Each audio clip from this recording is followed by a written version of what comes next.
Hello दोस्तों, आज stock prediction में आपका स्वागत है। टेक्निकल चार्ट डाटा पॉइंट्स के ऊपर आधारित इस कार्यक्रम में आने वाले दिन का मैं प्रेडिक्शन बोलता हूं, जिसमें निफ्टी बैंक निफ्टी के लेवल सपोर्ट रेजिस्टेंस होते हैं।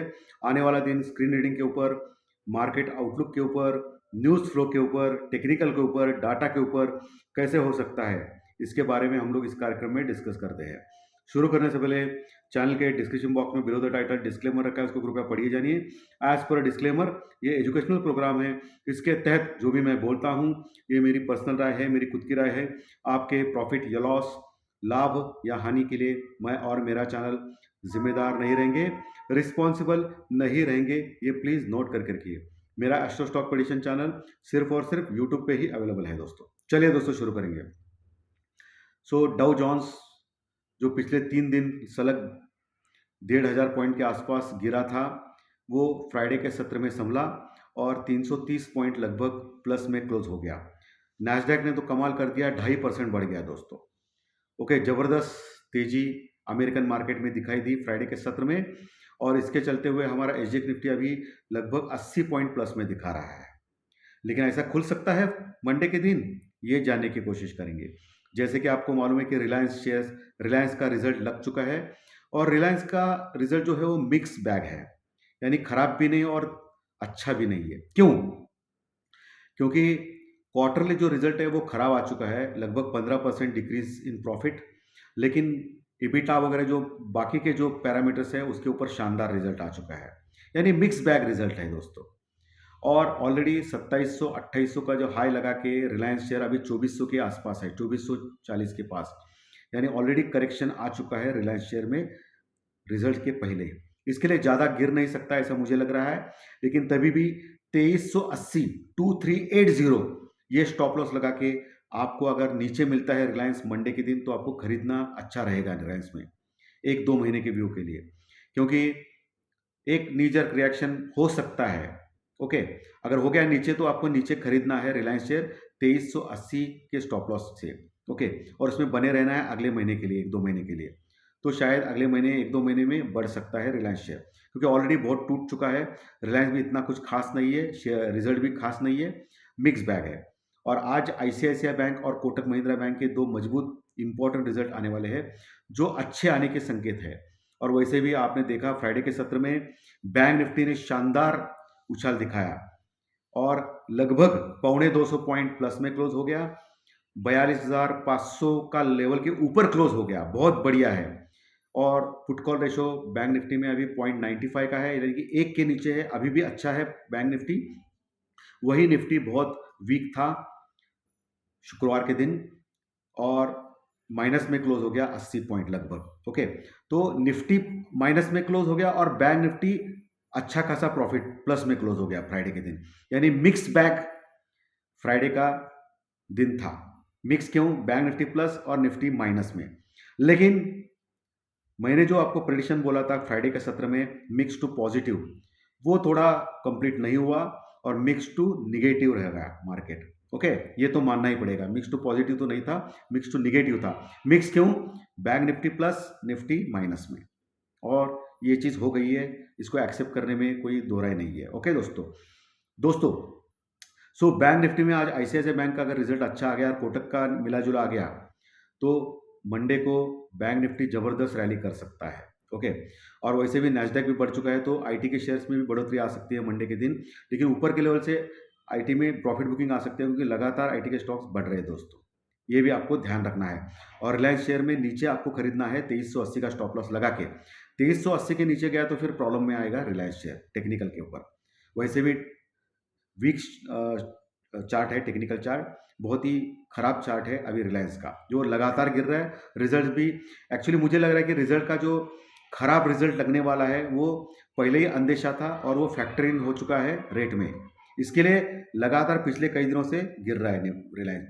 इसके लिए मुझे लग रहा है कि इतना ज़्यादा नीचे नहीं आएगा रिलायंस, क्योंकि ऑलरेडी उसके प्राइस में कंटिन्यूस डाउन ट्रेंड चल रहा है पिछले कई दिनों से, कई कई दिनों से। रिलायंस हो सकता है सरप्राइज मूव भी दे सकता है, क्योंकि हम लोग जो सोचते हैं उसका उल्टा कभी भी होता है। वैसे भी एसजीएक्स निफ्टी अभी 80 पॉइंट दिखा रहा है, और रिलायंस का जो जीडीआर है लंदन एक्सचेंज में, वो भी फ्लैट में क्लोज हो गया है, माइनस में, हल्का सा माइनस में क्लोज हो गया है दोस्तों। सो इस न्यूज़ के बाद जीडीआर गिर सकता था, लेकिन जीडीआर गिरा नहीं दोस्तों। सो इसके चलते हुए मुझे लग रहा है कि फ्राइडे के सत्र में जनरली रिजल्ट लगने के बाद जीडीआर में एक्शन होता है, लेकिन नहीं हुआ इतना ज़्यादा एक्शन। ओके, सो हो सकता है आज भी एक्शन हो। इसके लिए रिलायंस के ऊपर थोड़ा सा संभल के काम करना है आपको। ओके, और फिर से एफआई ने अपना रुख चालू किया है सेलिंग का। शुक्रवार के सत्र में बहुत ज़बरदस्त सेलिंग की दोस्तों। 2200 करोड़ का माल उन्होंने बेचा है, 2200 करोड़ का माल लगभग बेचा है, सेलिंग की है। और अभी लग रहा था कि कुछ दिनों से एफआई सेलिंग कम कर रहा है या बाइंग कर रहा है, लेकिन एफआई ने अपना रंग दिखाया दोस्तों फ्राइडे के सत्र में, और बहुत बड़ी क्वांटिटी में सेलिंग की है। वही डीआई ने 1,500 करोड़ का माल खरीद के थोड़ा सपोर्ट देने की कोशिश की है मार्केट को, लेकिन मैं हमेशा बोलता हूं कि एफआई की अगर सेलिंग ऐसे ही चालू रहेगी तो निफ्टी का ऊपर टिकना नामुमकिन है, ये ध्यान में रखिए। ओके, ये खराब है। लेकिन इंडियन रुपीज़ और डॉलर का जो इक्वेशन है उसमें इंडियन रुपीज़ बढ़ा है दोस्तों 15-20 पैसों से, सो ये अच्छी बात है इंडियन रुपीज़ के लिए डॉलर के मुकाबले। क्रूड ऑयल $86 के पास ही है, बढ़ा हुआ ही है, ये भी बढ़ने लगा है। तो इस पैरामीटर्स के ऊपर भी हमको चिंता है, हमको इंडियन गवर्नमेंट्स को चिंता रह सकती है इस फ्रंट के ऊपर। और इंडिया विक्स 1-1.5% गिरा है, सो 14 के नीचे है, ये तो अच्छा है बुल्स के लिए, कोई समस्या की बात नहीं। अभी प्रॉब्लम निफ्टी एकदम सपोर्ट के पास है, 18,000 के ऊपर क्लोज हो गया है। तो बहुत ज़बरदस्त मूवमेंट आ रहा है मार्केट में, अभी ऊपर नीचे का। लेकिन ऑप्शंस के प्रीमियम घट रहे हैं दोस्तों, ये एक थोड़ा सा डेंजरस चीज़ है। 18,000 के ऊपर निफ्टी क्लोज हो गया, नीचे 18,000 के पास पुट राइटिंग है, लेकिन कॉल राइटिंग भी हो गई है। सो डेंजरस साइन है इंडिया के निफ्टी के लिए। सो निफ्टी बढ़ गया तो ही अच्छा है, नहीं तो फिर नीचे भी बहुत बड़ा प्रॉब्लम आ सकता है। नीचे 17,000 18,000 के नीचे 17,980 के नीचे अगर गया निफ्टी तो 17,900 950 ये पहला सपोर्ट, उसके बाद 17,800 850 से दूसरा सपोर्ट। ये आप ध्यान में रखना है, ये मेजर सपोर्ट एरिया, ठीक है। ऊपर निफ्टी अगर गैप अप दिखा रहा है वैसा हो गया तो फिर वही कहानी 18,150 की 18,150 का लेवल आपको देखना है सोमवार के दिन। अगर एसजी निफ्टी जो दिखा रहा है वो ऐसा हो गया तो अभी आईसीआईसीआई और कोटक का रिजल्ट बाकी है, वो अगर अच्छे लगे तो फिर शानदार गैप अप हो सकता है मार्केट में। अगर उनका खराब लगा तो फिर फ्लैट ही खुल सकता है। तो आपको पहला लेवल देखना है निफ्टी में 18,150 का। उसके ऊपर अगर सस्टेन रहता है तो ही 18,220 250 के पास जा सकता है, ये लेवल ध्यान में रखना है। ऊपर सस्टेन किया आधा घंटा तो आपको बाय कर सकते हैं, ऊपर नहीं सस्टेन किया तो पुट ले सकते हो निफ्टी में या शॉर्ट कर सकते हो निफ्टी में। ओके, ये ध्यान में रखिए। वही बैंक निफ्टी बहुत ही स्ट्रांग है, 42,500 के ऊपर हो गया है क्लोजिंग। अगला टारगेट 42,750 का रह सकता है बैंक निफ्टी में। ओके, बशर्ते 42,500 का जो लेवल है उसको होल्ड करना है। 42,500 के पास पुट राइटिंग अच्छी हो गई है बैंक निफ्टी में, उसके नीचे 42,300 और 42,000 के स्ट्रॉन्ग सपोर्ट बैंक निफ्टी में बरकरार है। 41,800 जबरदस्त सपोर्ट है दोस्तों बैंक निफ्टी में। बैंक निफ्टी एक रेंज में ऊपर जाने की तैयारी कर रहा है। अगर आईसीआईसीआई बैंक और कोटक के रिजल्ट अच्छे आते हैं तो फिर 43,000 की यात्रा मंडे के दिन ही कर सकता है। ओके, सो निफ्टी से बैंक निफ्टी स्ट्रॉन्ग मूवमेंट कर सकता है दोस्तों, ये आप ध्यान में रखिए। बैंक निफ्टी स्ट्रॉन्ग लग रहा है मुझे चार्ट के ऊपर। ओके, ऊपर के लेवल्स मैंने बोले हैं, नीचे के लेवल्स बोले हैं, बैंक निफ्टी में कहाँ जा सकता है वो आप लेवल सपोर्ट रजिस्टेंस मार्क कर करके, बहुत बहुत इंपॉर्टेंट होते हैं। ज्योतिष शास्त्र प्रेडिक्शन तो मैं कल बताऊंगा। ओके, लेकिन आज टेक्निकल चार्ट का जो डाटा पॉइंट्स का जो रिपोर्ट है वो मैंने क्लियर किया है। न्यूज़ फ्लो में कुछ ज़्यादा नहीं है, प्रॉब्लम नहीं है इतना कुछ। यूरोपियन मार्केट भी अच्छे खासे पॉजिटिव क्लोज हो गए थे, और इसके चलते हुए भी एशियन मार्केट मंडे के दिन धमाका कर सकते हैं क्योंकि डाउ जोन्स बड़ा है। ओके, इसके चलते हुए हम लोग भी पॉजिटिव खुल सकते हैं, लेकिन ऊपर टिकना चाहिए क्योंकि रिलायंस एक मजबूत स्टॉक है निफ्टी का। जो अगर वीक होने लगा तो फिर निफ्टी गिर सकता है, लेकिन बैंक निफ्टी फिर से बढ़ सकता है अगर आईसीआईसीआई बैंक के रिजल्ट और कोटक के बैंक के अच्छे रिजल्ट आ गए तो। ये भी है। सो मंडे के दिन आपको बैंक निफ्टी के ऊपर ज़्यादा बेट लगाना चाहिए सिवाय निफ्टी से। लेकिन रिलायंस ने अगर चमत्कार किया, क्योंकि कभी कभी क्या करता है उल्टा होता है, लोग सोचते हैं कि गिरेगा गिरेगा लेकिन बढ़ता है, वो हमेशा देखा गया, और 2 दिन के बाद फिर गिरना चालू कर देता है। तो हो सकता है एक शॉर्ट्स बहुत हो गए तो शॉर्ट कवरिंग रैली भी आ सकती है, नीचे से शॉर्ट कवर करके लोग ऊपर लेके आ सकते हैं रिलायंस को। तो इसका ध्यान आपको मंडे के दिन रखना है। ओके, चार्ट के ऊपर मुझे स्टेट बैंक ऑफ इंडिया अच्छा दिख रहा है दोस्तों, क्योंकि गिरावट भी हो गई थी फ्राइडे के दिन। लेकिन एसबीआई आप खरीद सकते हैं, एसबीआई का रिजल्ट भी आने वाला है और हमेशा की तरह एसबीआई का रिजल्ट अच्छा आ सकता है। सो आपको एसबीआई आप खरीद सकते हो।